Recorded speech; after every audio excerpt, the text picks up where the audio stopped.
Welcome to our channel, Listen to My Story. Please like, share and subscribe. Our feelings are always hard to control. We are humans after all. Sometimes we do things we can't explain, just because we feel that way. I had a student named Daniel, a sweet and innocent child. I was prepared to do anything for him, but don't judge me just yet. First, let me tell you my story. My name is Jolene. I'm a 21-year-old math teacher at a primary school. I live with my sister and my mother. My house was next to the school where I work. I love teaching, and I like teaching the students in creative ways. They loved me, and I loved them. Daniel was a special student, though. Our story began at the start of the new year. It was the first day of school. I missed all my students over the summer break. I missed them so much that I stood by the door to welcome them back. Before I started my first lesson, Mr. Smith, the student affairs officer, knocked on the class door, with Daniel hiding behind his back. Mr. Smith greeted the class and asked them to greet Daniel, but Daniel was too shy and didn't move. So I went over to him to take him by the hand, but he pulled his hand away, which embarrassed Mr. Smith. I asked him to greet his classmates, so he went and he stood in front of the class and he said, "Hello, I am Daniel." Then he went and he sat at the very back of the class. He didn't talk much with the other kids. He didn't like to interact with anyone. Daniel always looked sad, and I thought to myself, he's only 8. What could possibly have made him that way? I tried to get close to him, but he resisted all my efforts. Sometimes he looked like he was hiding some big secret, and later on, I learned what it was. One night, when I was surfing the social media, I came across a horrible news story about a jealous husband killing his wife and another man right in front of his son. The child had been none other than my new student Daniel. Reading that sad story, I started understanding why Daniel was acting that way. I decided to try brightening his life a little. Every day, I would buy a small present and put it on his desk. At first, it had no effect, but slowly he came to love that. During break time, I would sit beside him and we would share food together. I would get him involved in class activities. On his birthday, I arranged a surprise party with his class, his grandmother, and myself. He was so happy that day. After the party, he hugged me and he told me that he loved me. I hugged him tightly. He was not just a student to me. I treated him like he was my own son.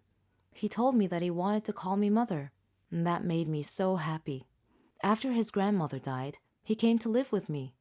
We faced a lot of problems together, but I followed his success in life with pride. Daniel is all grown up now. He's graduating from the Faculty of Engineering. I am so proud of what he has made of himself. He was a dream, the future, or so I thought. But my love was cursed right from the start. Sounds a bit confusing, right? Let me explain. But first, I should probably introduce myself. I'm Carolyn. I was a dreamer. I dreamed of a good, warm, stable, successful life. I wanted a good job, and I wanted to travel around the world a bit with Helen. She was my best friend. We virtually shared the same dreams, and hobbies, and interests, and lifestyles. We've been friends since we were kids. People often thought that we were sisters. I did too, in fact. She even got jealous if anyone tried to get close to me. Every day, Helen and I worked a little more towards our dreams. Once, when Helen and I were traveling with some of our friends, we had a problem with the hostess on the plane. A gentleman intervened and cleverly solved our problems. His name was Danny. I liked him. A lot. I thought about him often. But whenever I talked to Helen about him, she told me that he was not as amazing as I seemed to think he was. Coincidentally, I met him again at a party of a mutual friend. We talked together till daylight. I told Helen about our encounter, and she expressed her wishes that my love story would have a happy ending. I similarly told her that I hoped she would find the love of her life someday too. Everything would be okay, we figured. Then, one day, I received a letter in our mailbox. It was in weird handwriting, as if the writer had written it with a trembling hand.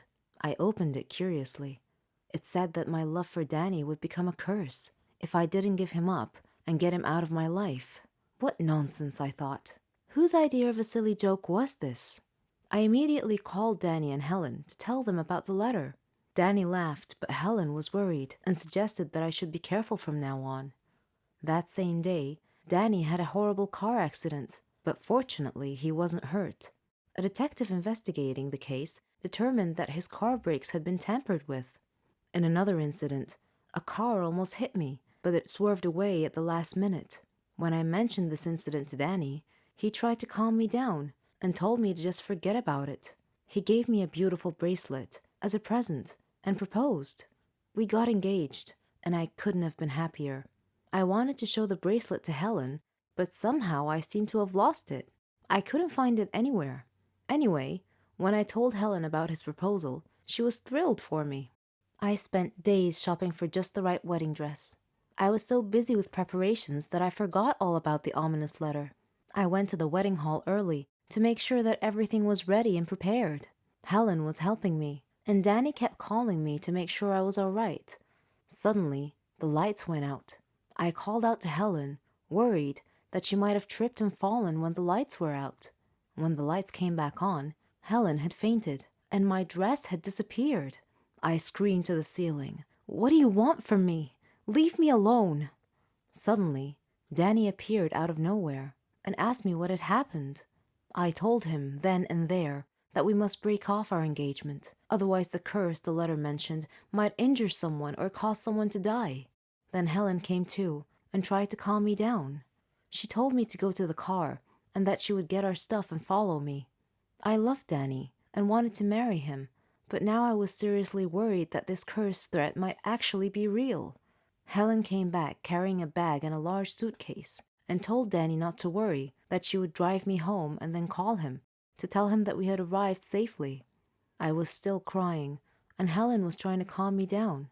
When we arrived home, I noticed something strange. Helen was carrying a bag that was partially open, and I glimpsed a piece of clothing stuffed into it. It looked exactly like my dress. I opened the bag and found that it was my dress. I confronted Helen and demanded to know how my missing dress ended up in her bag. I clearly caught her red-handed, and she was unable to answer coherently. I realized at that moment that the source of the so-called curse was Helen. "Helen," I said, "how dare you do this to me? I thought we were like sisters to each other." She replied icily, with a glare that I saw for the first time. She said that she fell in love with Danny just as I did, but he chose me instead of her, and that she hated me for it. She said she won him over and got him to love her instead. Then they both tried to scare me into calling off the wedding so that she and Danny could be together.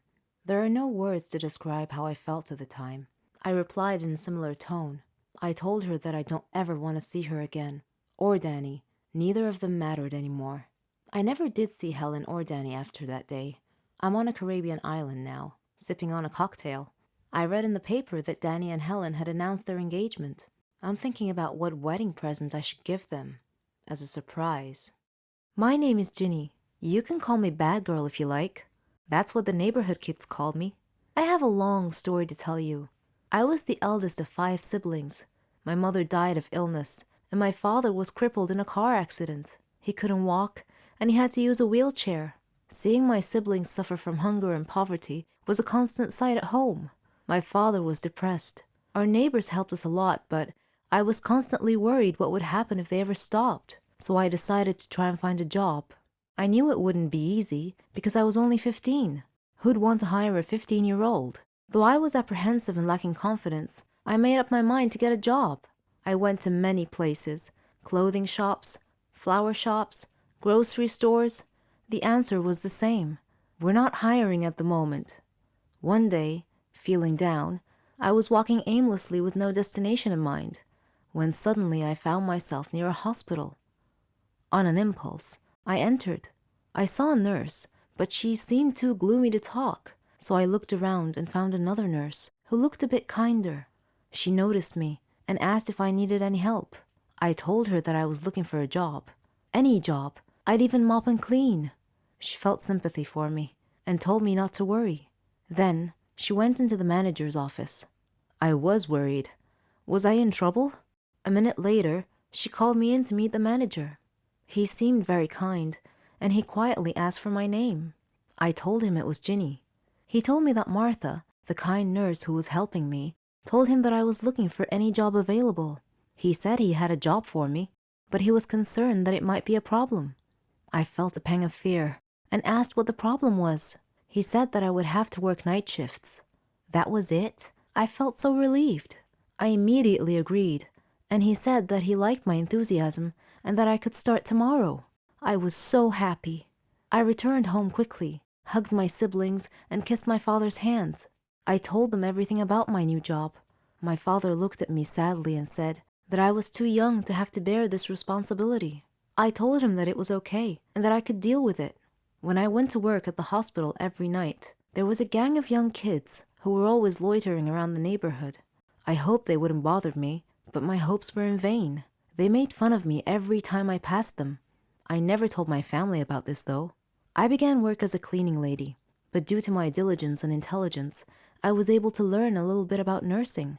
So, I was able to get promoted, first to nursing assistant, then to a nurse. My colleagues supported me a lot. Everything was almost perfect, except for the neighborhood gang that was always bothering me and calling me Ginny the bad girl. I wished they would just go away and leave me alone.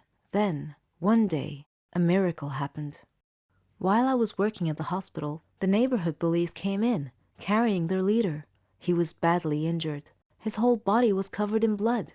They were shouting for someone to help them, and when they saw me, they pleaded with me to save him. I worked quickly with the other staff. His condition was serious. He had been in a terrible motorcycle accident. The staff and I worked feverishly to stabilize his condition and treat him. After stabilizing him, I was exhausted. Suddenly, I felt someone coming close. It was the gang. They apologized for making fun of me and asked me to forgive them. They said they didn't know that I worked at a hospital. I smiled and told them it was okay and that I considered them to be my brothers and sisters. Another nurse went to them and told them that their friend was okay now. I was so happy that my problem was solved. They called me over to talk to their leader. He had tears in his eyes and told me that he was so sorry and asked me to forgive him. He was so sincere that I was moved. I gently asked him to be quiet and get some rest. As I was walking away, he called me and thanked me again. After that incident, the manager called me in and praised me for saving the patient's life that day.